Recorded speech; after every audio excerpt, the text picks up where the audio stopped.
नमस्कार, आपके साथ मैं अदिति त्यागी। एक बहुत ही स्पेशल गेस्ट मेरे साथ। वैसे तो उन्हें किसी इंट्रोडक्शन की ज़रूरत नहीं है क्योंकि अगर आप पाकिस्तान में इंटरेस्ट रखते हैं, अगर आप इंटरनेशनल अफेयर्स में इंटरेस्ट रखते हैं और साथ ही अगर आपकी नेबरहुड में दिलचस्पी है, तो जो मेरे साथ गेस्ट हैं, ये चेहरा आपके लिए जाना-माना होगा। तिलक देवेश्वर सर और नेशनल सिक्योरिटी एडवाइजरी बोर्ड के मेंबर हैं। इसके अलावा सर ने 4 किताबें पाकिस्तान पर लिखी हैं, बहुत ही फेमस ऑथर हैं और मुझे याद है पाकिस्तान से मैं जब अक्सर सोशल मीडिया पर देखती हूँ, तो पाकिस्तान पर जब किसी को सवाल पूछना होता है, तो वो सर के पास ही जाते हैं। लेकिन आज सर, मैंने आपको इस डिस्कशन में इसलिए लेकर मैं आई हूँ आज कि मैं आपके साथ शुरुआत अपने एक और नेबर के साथ करना चाहती हूँ, जो कि एक ज़माने में पाकिस्तान ही था, ईस्ट पाकिस्तान था, अब बांग्लादेश के नाम से जाना जाता है। तो सबसे पहले तो बहुत-बहुत शुक्रिया कि आपने टाइम दिया है मुझे आपसे बात करने के लिए इतने बिज़ी शेड्यूल से। So thank you so much, thanks for joining sir. Thank you so much, Aditi. Thank you for having me on your show once again after a gap of a year and a half, I think. You haven't given me the time, for that you can't blame me. लेकिन you have been a thorough gentleman, sir, so I really appreciate that. Sir, सबसे पहला सवाल जो किसी के भी मन में इस वक्त होगा, बांग्लादेश में जो कुछ हो रहा है, you know it better than me. Hindus under attack है, माइनॉरिटीज अंडर अटैक है। कम से कम जो वीडियोस आ रहे हैं, भले ही मोहम्मद यूनुस डिनायल में रहे, वो ये भी नहीं कहते कि जो डेटा आया 200 अटैक्स का शेख हसीना के खिलाफ कूस के बाद से माइनॉरिटीज पे अटैक का, वो उसे भी डिनाई करते हैं। तो तरह तरह के वीडियोस आ रहे हैं जिसमें ये भी देखने को मिलता है कि जो कट्टरपंथी हैं वो माइनॉरिटीज को डरा रहे हैं। भारत के खिलाफ कुछ तल्ख बयान हमने बांग्लादेश की तरफ से देखे हैं। इस बांग्लादेश की जो सिचुएशन, पहले आपसे जानना चाहती हूँ, हाउ वुड यू से it? What are your thoughts? I think it's a very difficult situation for Bangladesh. जितने भी बांग्लादेश की अचीवमेंट्स हैं last 15-20 years, economic achievement, social achievements, political achievement, stability, वो सब मुझे लगता है कि ये पिछले अगस्त से लेकर 3 महीनों में डस्टबिन में चली गई हैं।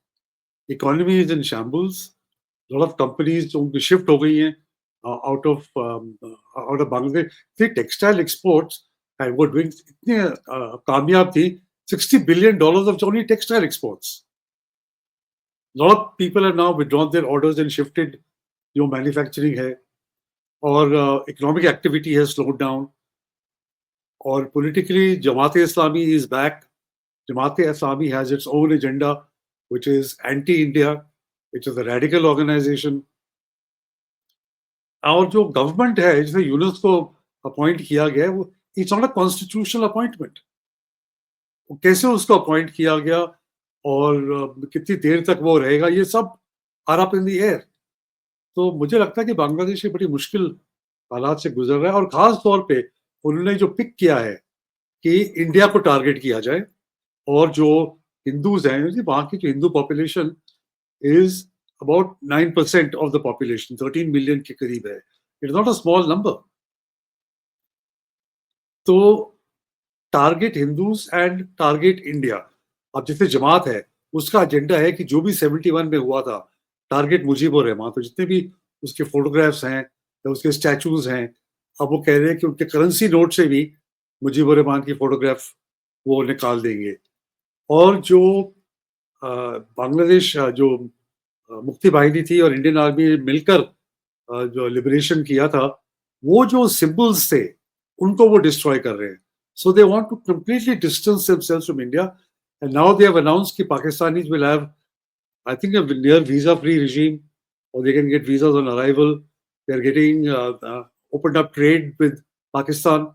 तो इस तरह की जो चीजें हो रही हैं, ये वेरी डिस्टर्बिंग। और हमारे लिए खास तौर पे डिस्टर्बिंग इसलिए भी है क्योंकि we share 4000 kilometre long border with Bangladesh, और बांग्लादेश चारों तरफ इंडिया से घिरा हुआ है। So it works both ways. और हमारी जो सिक्योरिटी है of north east under Sheikh Hasina, she made sure that कोई एक्टिविटी ऐसी ना हो जो इंडिया को ट्राई डिस्टेबलाइज करे और द टेररिस्ट एक्शन इंडिया में हो। So all that is now up in the air. तो मुश्किल हालात हैं बांग्लादेश की और इंडो बांग्लादेश रिलेशंस के लिए भी। जैसे आप कह रहे हैं, बहुत ही मुश्किल हालात है। आपको पाकिस्तान के साथ ये नजदीकी और भारत के खिलाफ ये पूरा एक हेट्रेड, जैसे कि आपने पॉइंट आउट किया कि गुस्सा वहां पे शेख मुजीबुर रहमान के लिए भी है। हमने बहुत ही कंट्रोवर्शियल वीडियोस भी देखे, जिस तरह से उनके बस्ट को डिस्ट्रॉय किया गया या नोटों से उनका फेस हटाने की बात हो, उनकी फोटो हटाने की बात हो। भारत के बॉर्डर पर इस तरह की रिपोर्ट्स भी आए कि बांग्लादेश ने जो अपनी सिक्योरिटी है, बांग्लादेशी गार्ड्स जो हैं, उन्हें लेकर भी तरह तरह के रिपोर्ट्स आए। आपको इस समय जो जिसकी कोई कॉन्फर्मेशन नहीं है सर, क्योंकि एक इस तरह की रिपोर्ट भी आई थी जिसमें कहा गया कि जो बांग्लादेशी गार्ड्स थे भारत के बॉर्डर पर, भारत अपनी साइड पे एक मंदिर को असम में उसको रिपेयर कर रहा था, उसका पुनर्निर्माण कर रहा था, तो उन्होंने आके ऑब्जेक्ट किया और मामले को तूल देने वाले इस तरह के क्लेम्स आए, सोशल मीडिया पर आए। लेकिन बाद में पता चला कि भाई मामले को आपसी बातचीत से भारत ने क्लैरिफाई कर दिया कि भाई हम अपनी साइड पे कर रहे हैं, आपको इसमें घबराने की जरूरत नहीं, मामला सुलझा लिया गया। इस समय जो हम देख रहे हैं बांग्लादेश को लेकर, एक तरफ यूनिस एडमिनिस्ट्रेशन है जो कि डिनायल में है बहुत सारी चीजों को लेके, दूसरी तरफ सोशल मीडिया है जो कि इस वक्त मुझे लगता है कि जैसे मैंने एक एग्जांपल आपको देके बताया, इन दोनों के बीच बांग्लादेश की रियलिटी आपको कहां पर खड़ी दिखाई देती है as an expert also, because you have seen Pakistan going through crisis. I consider you an authority when it comes to our neighbourhood. Reality एक तरफ claims of Yunus administration and दूसरी तरफ द सो कॉल्ड वीडियोज जिनको लेकर हमने कई बार देखा वो फेक न्यूज साबित हुए। रियलिटी इनके बीच कहाँ है? और भारत को आप भारत के रवैये को क्या, क्योंकि भारत गवर्नमेंट जो है उन्होंने बहुत रिस्ट्रेन दिखाया है, despite all the provocation, despite all the pressure from the public, बहुत ही रिस्ट्रेन्ड रिस्पॉन्स जो है वो हमें देखने को मिला इंडियन गवर्नमेंट का। इसी फेक मैं नहीं मानता।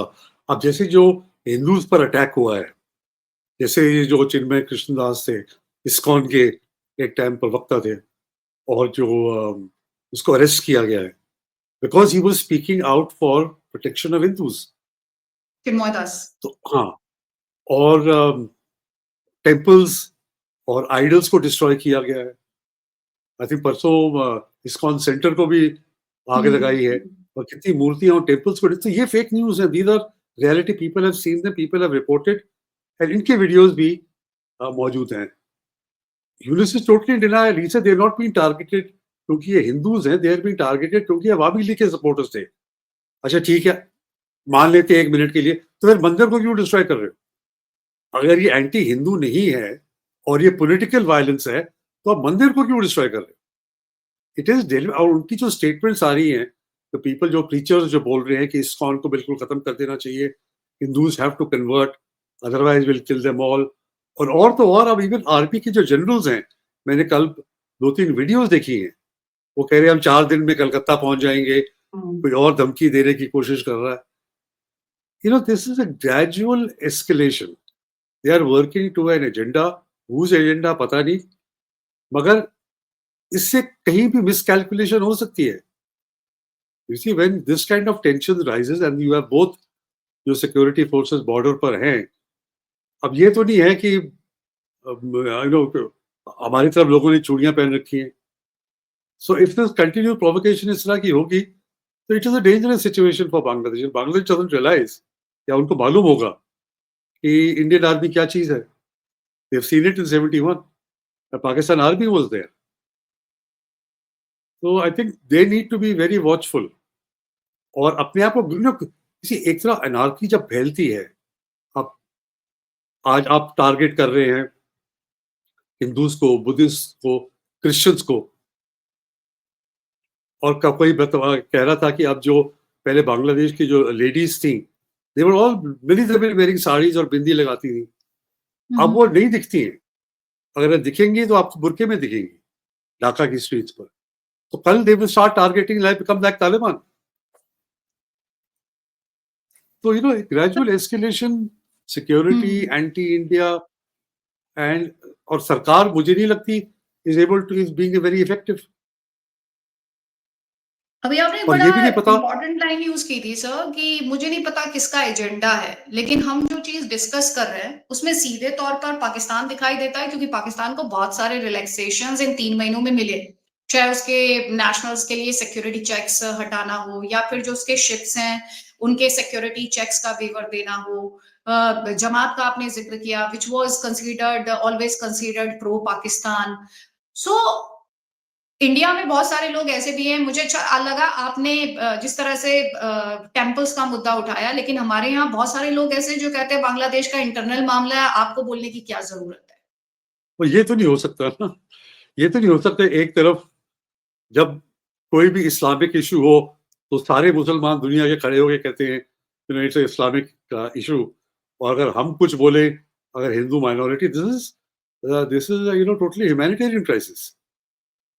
आप एक नस्ल को टारगेट कर रहे हो नेबरिंग कंट्री में और बाकी लोग बैठ के देखते रहे, ये तो पॉसिबल नहीं होगा।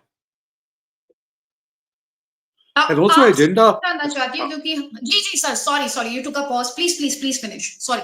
पाकिस्तान का एजेंडा तो अब खुल के आ रहा है, बट आई थिंक जो रिजीम चेंज हुआ है उसके पीछे और भी ताकतें हैं। एक मैं रिपोर्ट पढ़ रहा था, there is this international republican institute आ रहा है, IRI, उसका बड़ा हाथ रहा है in training students on street protests, on how to agitate, on what issue to agitate.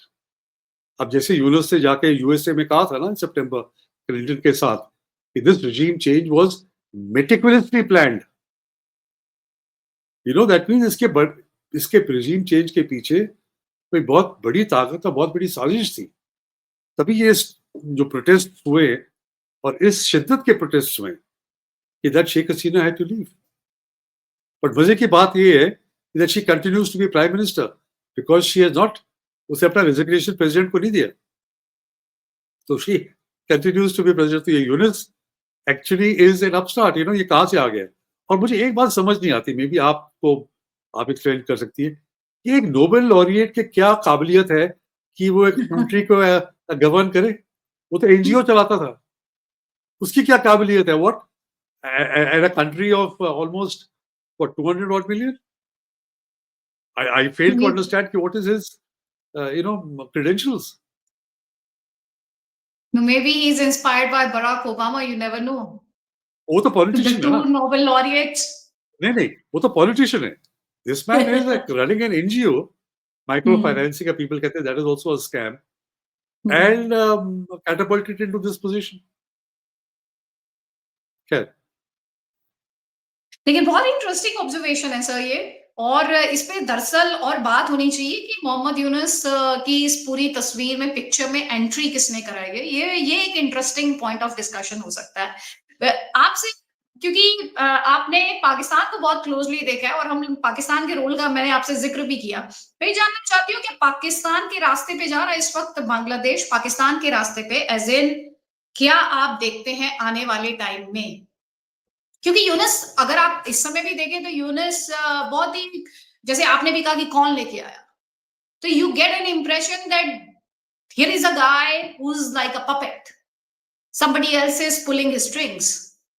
सो आप क्या ऐसी कोई सिचुएशन फोरसी करते हैं पाकिस्तान की तरह बांग्लादेश में, बांग्लादेश की आर्मी को स्ट्रांग होते हुए, and as radicalised as Pakistan? अगर इसी तरह चला जो आप जैसे जमात का इंक्रीजिंग इन्फ्लुएंस है, अब जमात इस्लामी अपने लोगों को भी डिफरेंट ऑर्गेनाइजेशंस में पेनिट्रेट कर रही है, तो अगर इसी तरह चला तो सर्टेनली वो नक्शे कदम फिर पाकिस्तान की होंगे, बिकॉज जो रेडिकलाइजेशन बांग्लादेशी सोसाइटी में है, जिसे शेख हसीना ने चेक में रखा था because of her policies and because of her own character and beliefs, so फिर it will become, it will go. मुझे तो ये डर है कि कहीं ये एक्सट्रीम पोजीशन लेके तालिबान की तरफ ना बढ़ जाए, स्पेशली टारगेटिंग विमेन। जहां भी किसी को अपनी रेडिकल क्रेडेंशियल्स दिखाने पड़ते हैं तो वो straight away they start targeting women कि सब बुरके में आए, उनकी एजुकेशन कम करो, they should not be seen outside, आदमी शुड अकम्पनी अ वुमन, उनके हाथ भी नहीं दिखने चाहिए।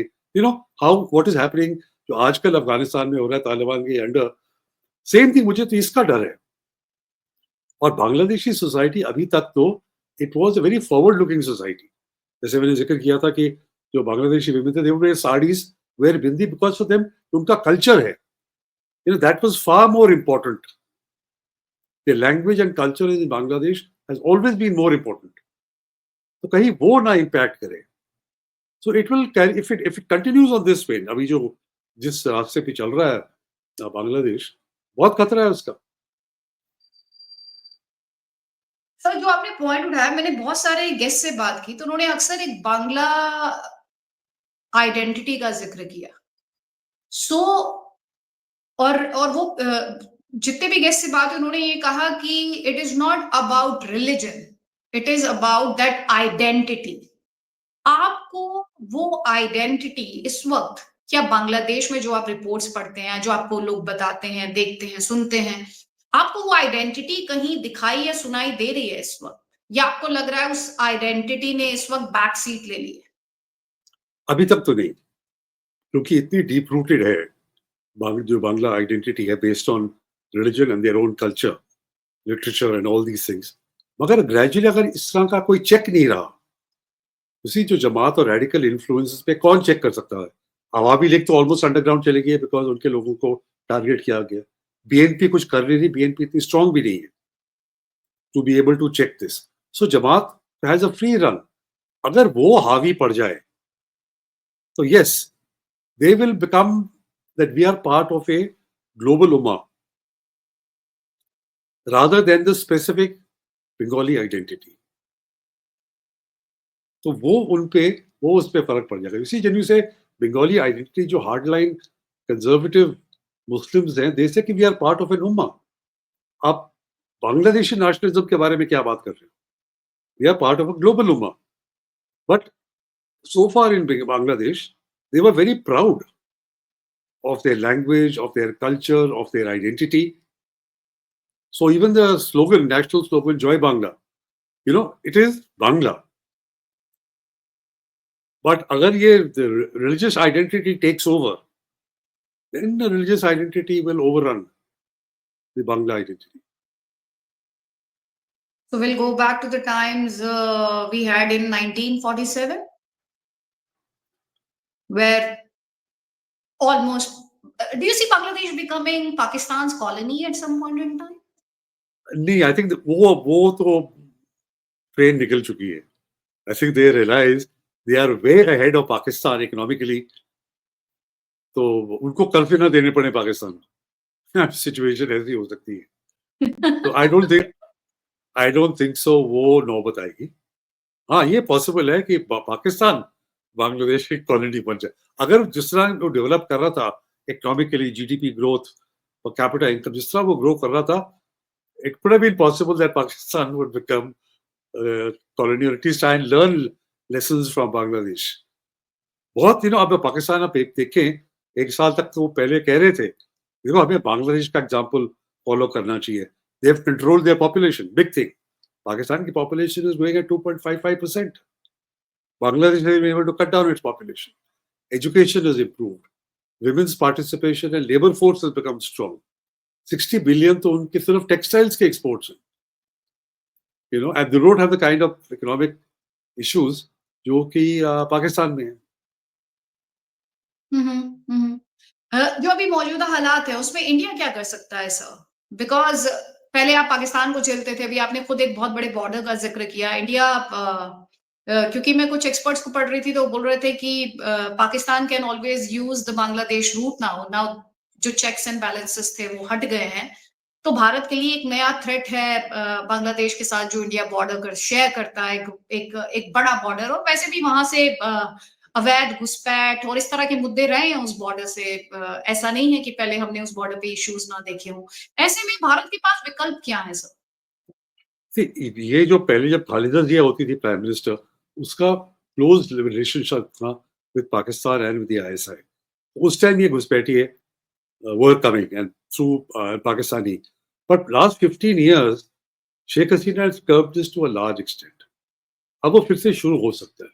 Now, it just so happens कि हमारे जो फॉरेन सेक्रेटरी हैं, he is visiting Dhaka tomorrow. वो कल जा रहे हैं. तो उनकी visit I think is very very important. He will get a first hand assessment की सिचुएशन क्या है. He will also apprise the Bangladeshi leadership what is our concerns and what are our red lines and what are we looking at.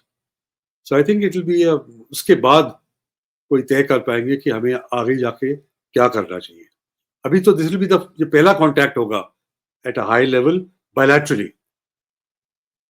There have been multilateral forums where we don't know अगर मुलाकातें हुई हैं कि नहीं हुई हैं, but this will be the first bilateral contact at a high level जो India will be having with the new Bangladesh authorities. उसके बाद तो विकल्प का चयन होगा. सर, अब पाकिस्तान की बात करते हैं. पाकिस्तान जो कि पाकिस्तान की हालत, मुझे वो सुनील शेट्टी का डायलॉग आ जाता है कि हमेशा कि मैं तुम्हें भूल जाऊं हो नहीं सकता और तुम मुझे भूल जाओ ये मैं होने नहीं दूंगा.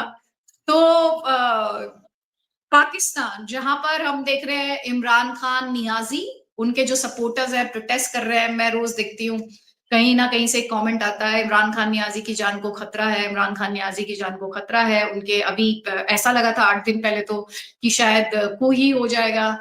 और इन सब के बीच हम ये भी देख रहे हैं कि चाहे खैबर पख्तूनख्वा हो, चाहे बलोच हो, उन्होंने जो एक झंडा बुलंद किया हुआ है पाकिस्तानी फौज के खिलाफ, वो एक हेडेक है. हालांकि पाकिस्तानी फौज जो है बड़े ऑपरेशन की बात कर रही है बलूचिस्तान में. ये एक तरफ प्रेशर, चाहे वो केपीके में हो, बलूचिस्तान में हो, या फिर फॉर दैट मैटर तालिबान का प्रेशर हो उस बॉर्डर पे जो पाकिस्तान शेयर करता है अफगानिस्तान के साथ, और दूसरी तरफ ये जो डोमेस्टिक प्रेशर है, इनके बीच पाकिस्तान आपको कहाँ दिखाई दे रहा? नहीं, एक पाकिस्तान में हमेशा एक चीज का मेंशन होता है कि पाकिस्तान बड़े नाजुक मोड़ से गुजर रहा है. ये 1947 से हर 2 साल के बाद पाकिस्तान बड़े नाजुक मोड़ से गुजरता है. तो अभी भी बहुत नाजुक मोड़ से गुजर रहा है. आपने सही कहा. जो इसी इमरान खान जब आर्मी इमरान खान को लेकर आई थी, उन्होंने ये कभी तस्वुर नहीं किया था कि ये हमारे गले की इतनी बड़ी हड्डी बन जाएगा. बिकॉज उस आदमी में एक चीज है, यू हैव टू एडमिट, कि he has got staying power, he has got resilience. वो जहां खड़ा है वहां से 1 इंच भी नहीं हिला. जेल में भी होकर he can run the government and the army around his fingers. अब जैसे पिछले 26 नवंबर को उन्होंने मार्च की थी इस्लामाबाद, हालांकि वो कामयाब नहीं हुए and they had to go back, but उन्होंने अपनी स्ट्रेंथ तो डेमोन्स्ट्रेट कर दी कि जेल में बैठे बैठे भी नहीं करोगे.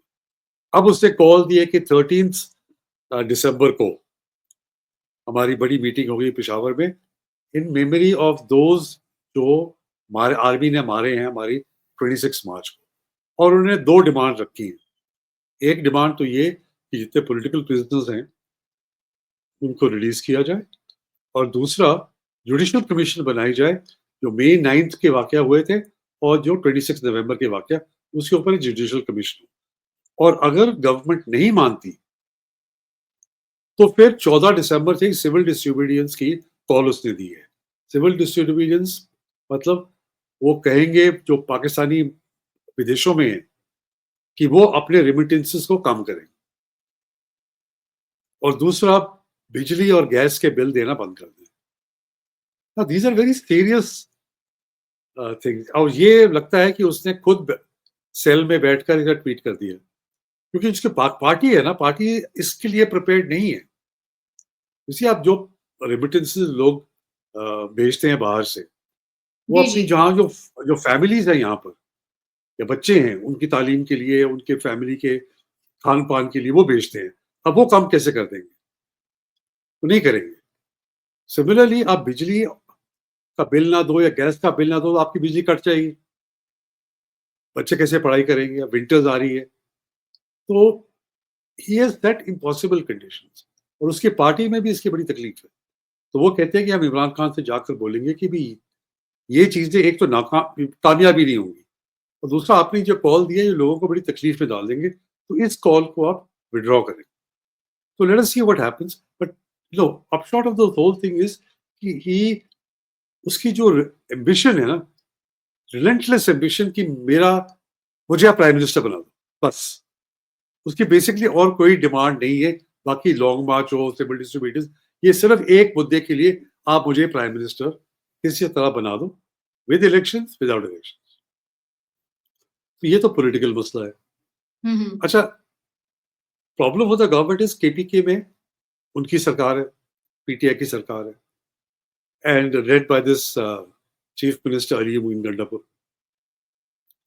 अब जो 26 नवंबर को जितने भी लोग आए थे, I think 95% were from Khyber Pakhtunkhwa, they all Pashtuns, और जैसे पठान हम कहते हैं, not from the other provinces.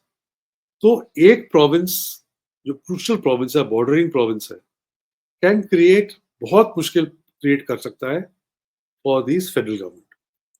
अच्छा, उसके बाद केपीके में भी तारीख तालिबान पाकिस्तान है, उसके अटैक्स बढ़ते जा रहे हैं, ज़्यादा सोफिस्टिकेटेड हो गए हैं, उन्होंने अपने यूनिफाई किया है बहुत टेररिस्ट को, और उनके पास जो अमेरिका असला छोड़ गए थे अफगानिस्तान में, वो उनके हाथ लग गया है। और जो तालिबान गवर्नमेंट है अफगानिस्तान में, वो तहरीक तालिबान पाकिस्तान को सपोर्ट करती है, and army is finding it very difficult. रोज आर्मी की कैजुअलिटीज होती हैं।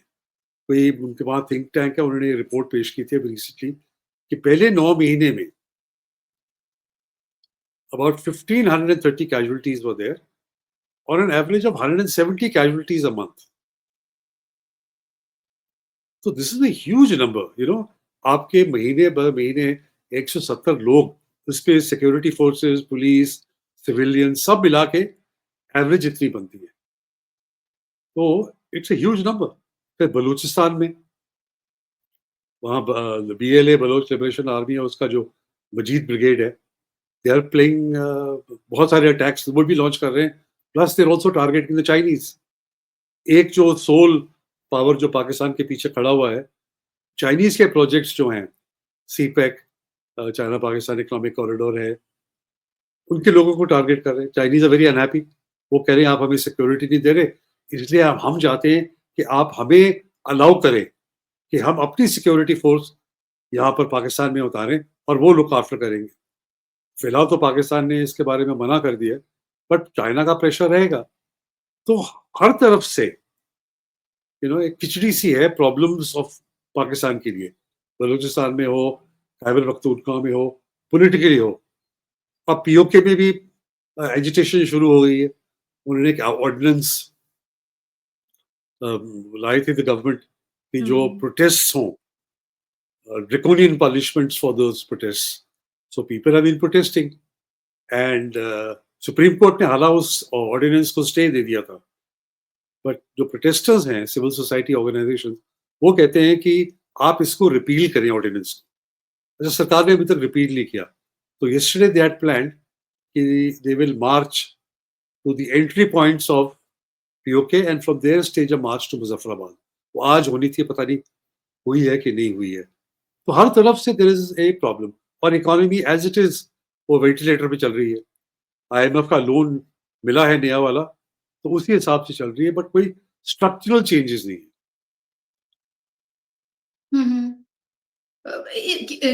I'm just going back to your points about Imran Khan Niazi. आपने कहा he wants to become the prime minister, लेकिन साहब बहुत ही अगर मैं एक बहुत ही लिमिटेड नॉलेज में आपसे एक चीज समझने की कोशिश करूं, पाकिस्तान जहां पर फौज के खिलाफ खड़े होने की बड़ी बड़ी कीमत चुकानी पड़ी है, from Benazir Bhutto, Zulfikar Ali Bhutto towards the end Pervez Musharraf, Nawaz Sharif अपना कम से कम 20 साल, पिछले 30 साल की बात करूं, शायद 25 साल तो बाहर ही थे, या शायद उससे भी ज्यादा होगा।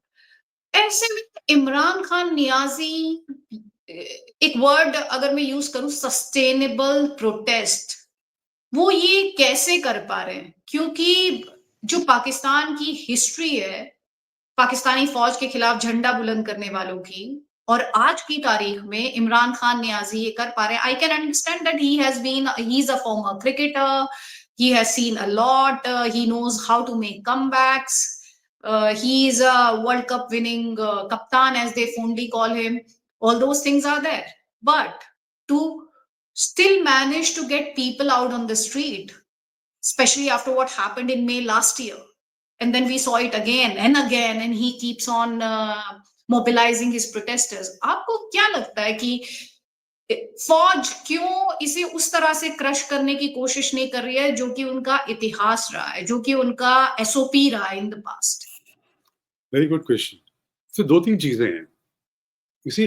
अब तक तो लास्ट 70 years फौज एक वाहिद अदारा था जो लोग उसको लुकअप करते थे कि जब भी पाकिस्तान को क्राइसिस होगा और कोई अदारा हमारी मदद नहीं करेगा तो एक आर्मी एक अदारा है जो हमारी मदद करेगा। तो आर्मी का रौब था, एक ऑरा था, एक करिश्मा था आर्मी का। अच्छा, इमरान खान ने उसको बुरी तरह से डेंट किया है। हम्म। उसने फॉर एग्जाम्पल आर्मी चीफ को कहा ये तो मीर जाफर है, previous army chief, and continued like this. एक दूसरी चीज, इमरान खान ने जो लोगों को मिसमराइज कर दिया एक किस्म से हम्म। कि मैं आपको रियासत मदीना की तरफ लेकर जाऊंगा, बाकी सारे लीडर्स करप्ट तरीन लीडर्स हैं, मैं ही हूं जो बिल्कुल ऑनेस्ट हूं। और उसने हम्म। जो सपना दिखाया है स्पेशली मिडिल क्लास का, मिडिल क्लास को, हम्म। वो सपना बरकरार है। And people, I personally feel कि पाकिस्तान में इतनी होपलेसनेस है, इतनी डेस्परेशन है कि वो चाहते हैं कोई भी लीडर हो वो हमें कोई राह दिखाएगा, कोई लाइट दिखाएगा। जो पुराने लीडर्स हैं, नवाज शरीफ हो, शहबाज शरीफ, आसिफ जरदारी, बिलावल भुट्टो, वो सब ट्राइड एंड टेस्टेड हैं। उनके ऊपर वो करप्शन का टेंट है, वो ओल्ड स्टाइल पॉलिटिक्स है। इसने हम्म। ये नैरेटिव बिल्कुल चेंज कर दिया कि मैं ही हूं जो आपको रियासत Medina, I give you a new path, I give you new hope. तो he is the great hope. लोग जो हैं इसके पीछे इतने पागल हैं कि वो इसके खिलाफ कुछ भी नहीं सुनना चाहते। हम्म। इतने इसके बारे में गंदे गंदे वीडियोस आए हैं, ऑडियो टेप्स आई हैं, और things about his character, character assassination, पर लोग उसको मानने को तैयार नहीं है। They hmm. Think he is, he is a saviour. ये हमारा ही हम्म। सेवियर नहीं है, ये उम्मा का सेवियर है। हम्म। तो a man like that, it's very difficult. कैसे टैकल करोगे? उसको जेल में डाल दिया, इससे ज्यादा हम्म। क्या करोगे? दे डिड नॉट उसको क्रश करें या उसको हार्म करें।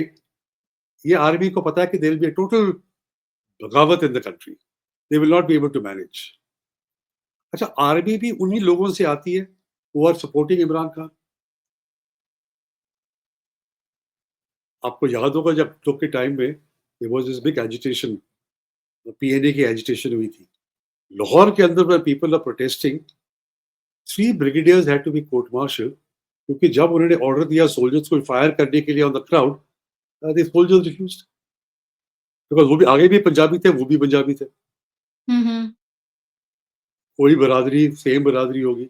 जब जब फायर भी किया तो एयर में फायर किया। हम्म। दैट्स व्हेन जिया रियलाइज कि इस तरह तो आर्मी का पूरा जो डिसिप्लिन है ना, वो ब्रेक डाउन हो रहा है। हम्म।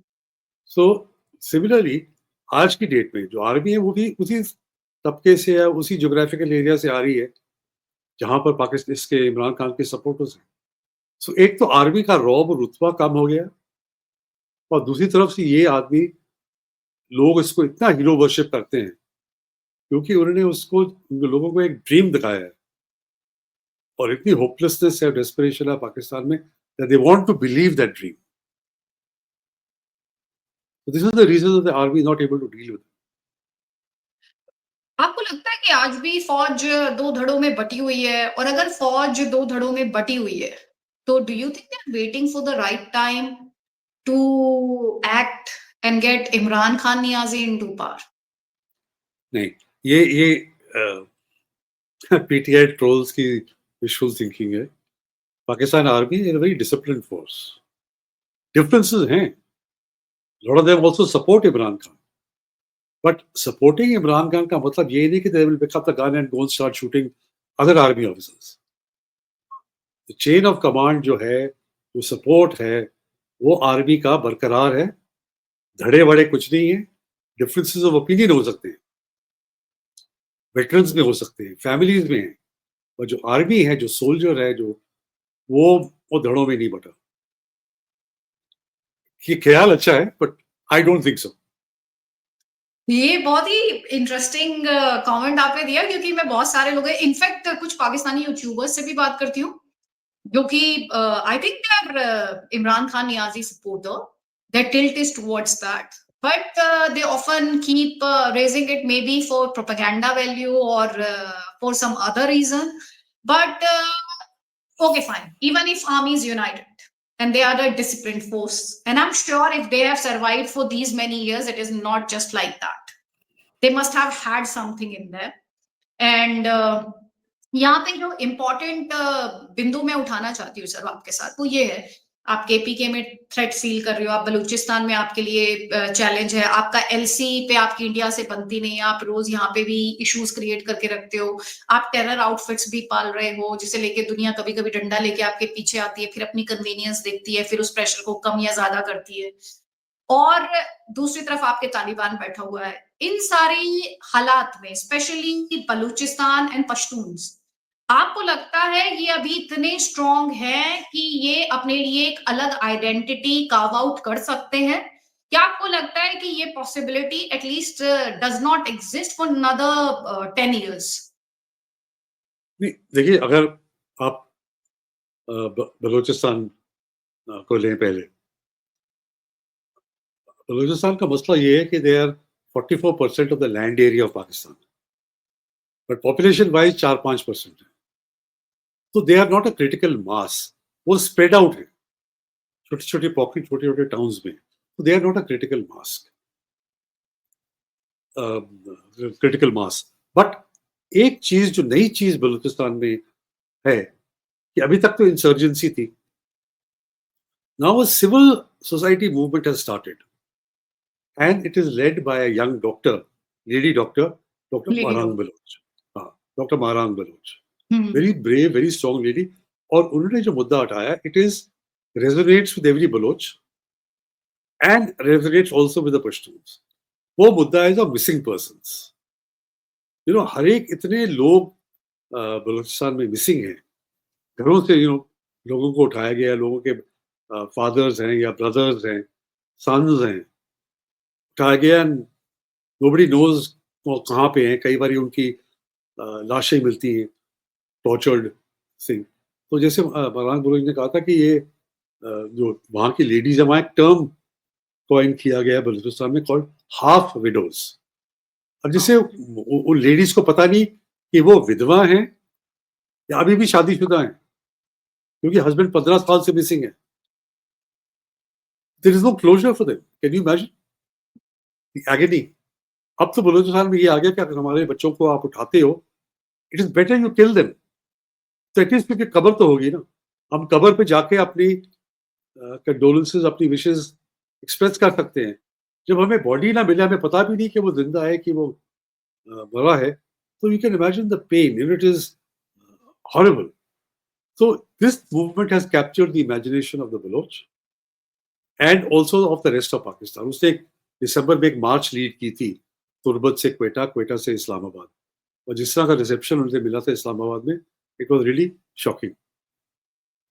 She has been awarded internationally also, और वो एक कॉल देती है, लोग आ जाते हैं, इकट्ठे हो जाते हैं। तो ये तो बलूचिस्तान की है। अच्छा, Pashtuns are a critical mass, about 31 million Pashtuns यहाँ पर इन केपीके में। अच्छा, वो भी तीन अभी तक बटे हुए हैं। एक तो मेन स्ट्रीम पॉलिटिशियंस हैं, जैसे अवामी नेशनल पार्टी है, फिर तहरीक तालिबान पाकिस्तान है, and then there is the Pakistan Tahaffuz movement, which is also civil rights movement. They also said कि दैट हम पश्तूनों को आप फॉरेन पॉलिसी ऑब्जेक्टिव्स के लिए मत यूज करो, मत भेजो हमें अफगानिस्तान लड़ने के लिए या हमें सुसाइड बॉम्बर्स बनने के लिए। हम वही हक चाहते हैं जो पंजाबियों को अंडर द कॉन्स्टिट्यूशन मिलता है या सिंधियों को मिलता है। तो ये तीन लड़े हैं एट द मोमेंट। अच्छा, ये डायनेमिक इज वेरी इंटरेस्टिंग कि who will tie up with who. अगर पश्तूनों को एलिनेट किया गया एज पश्तून्स, आपको मैं एग्जांपल देता हूँ कि इमरान खान की प्रोटेस्ट 26 नवंबर के बाद उन्होंने, गवर्नमेंट ने कहा कि बहुत सारे अफगान पश्तून क्राउड्स में मिले हुए थे, तो उन्होंने क्रैकडाउन किया है इस्लामाबाद में।